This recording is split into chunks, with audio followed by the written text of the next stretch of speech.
Nama saya Sayyidiman Suryo Hadiprojo.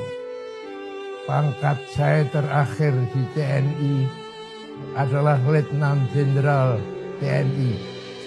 Saya sudah pensiun, sudah purnawirawan sejak tahun 1982. Di sini saya perlu ceritakan lebih luas. Pertama perlu adik-adikku, anak-anakku, cucu-cucuku tahu bahwa pada tahun 1948 masih sedang perang dengan Belanda. Dia berontak di Madiun dan menimbulkan banyak kematian. Tidak hanya di Madiun, tapi di mana-mana di mana dia bergerak. Seperti antara lain saya ceritakan tadi bahwa pada hari ini, artinya pada tanggal 29 September tahun 1948, ayah Profesor Sri Edi Suasono yang menjadi penjabat di Ngawi dibunuh bersama dengan penjabat-penjabat lain yang tinggal di Ngawi seperti Wedana dan sebagainya.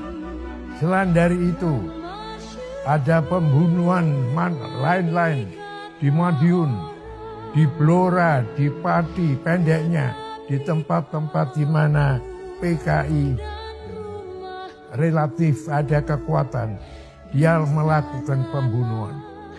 Akan tetapi dengan ridho Allah, pemberontakan PKI di Madiun dalam tempo 1 bulan kita bisa selesaikan.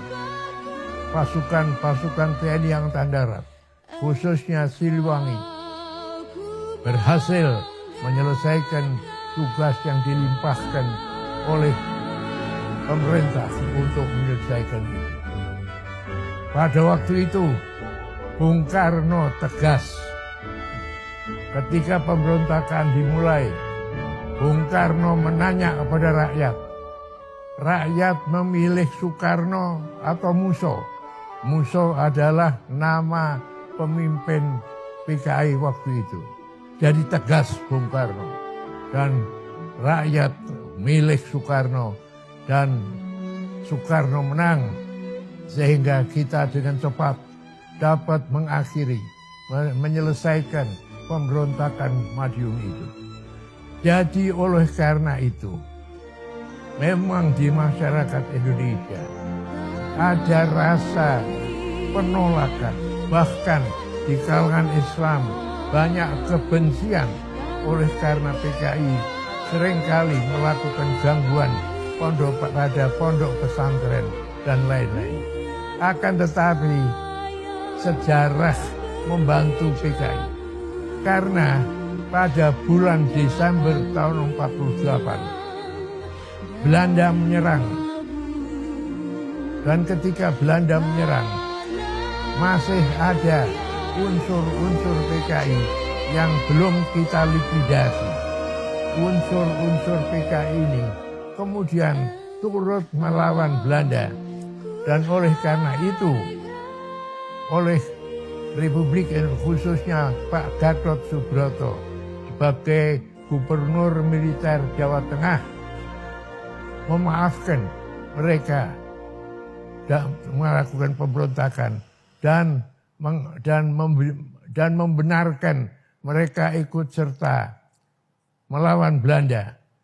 Jadi oleh karena itu PKI boleh dibilang selamat ketika setelah dia berontak di Madiun. Memang pemimpin-pemimpinnya seperti Musso, Amir Syarifuddin, Maruto Darusman, ini semua mengalami karena ketangkep. Mereka semua kita hukum mati. Maka tetapi masih banyak yang selamat.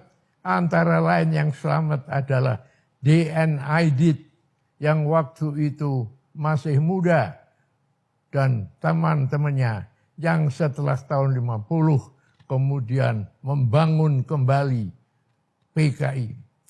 Dan mereka berhasil karena mereka kemudian dibantu oleh Uni Soviet dan Republik Rakyat Cina yang waktu itu juga sedang dalam perang dingin dengan blok barat.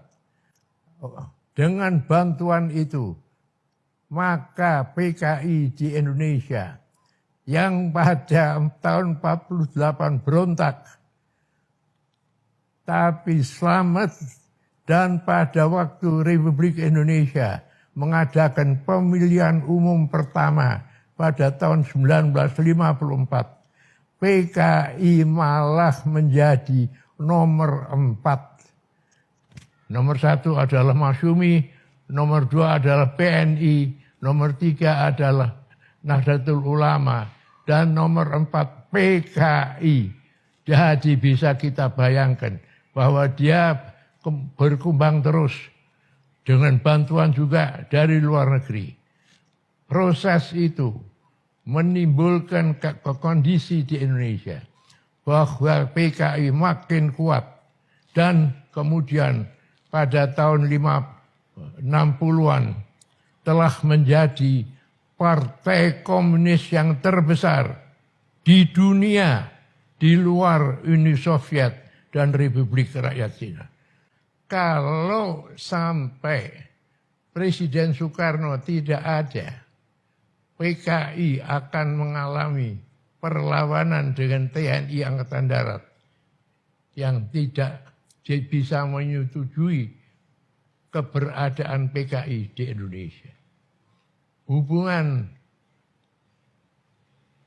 Republik Indonesia dengan Uni Soviet dan dengan Republik Rakyat Cina menjadikan Bung Karno juga sangat dekat. Dan oleh karena itu, satu saat suatu tim dokter dari Cina yang oleh Menteri Luar Negeri Subandrio dibawa dari Cina ke Indonesia untuk melihat kondisi Bung Karno, menyatakan bahwa kondisi Bung Karno rawan. Kondisi Bung Karno kalau tidak ada usaha khusus maka akan mengalami kelumpuhan atau hal rawan yang akan terjadi pada Presiden Soekarno.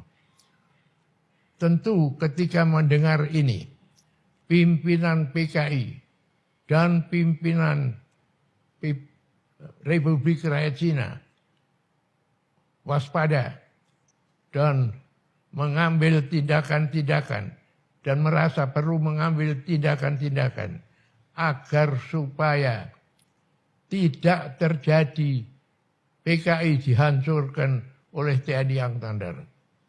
Maka inilah sumber dari keputusan yang kemudian diambil oleh PKI bahwa sebelum ada terjadi apa-apa dengan Presiden Soekarno, selama Presiden Soekarno masih sehat, harus diambil tindakan-tindakan terhadap TNI Angkatan Darat yang tidak memungkinkannya mengambil sikap penghancuran terhadap PKI.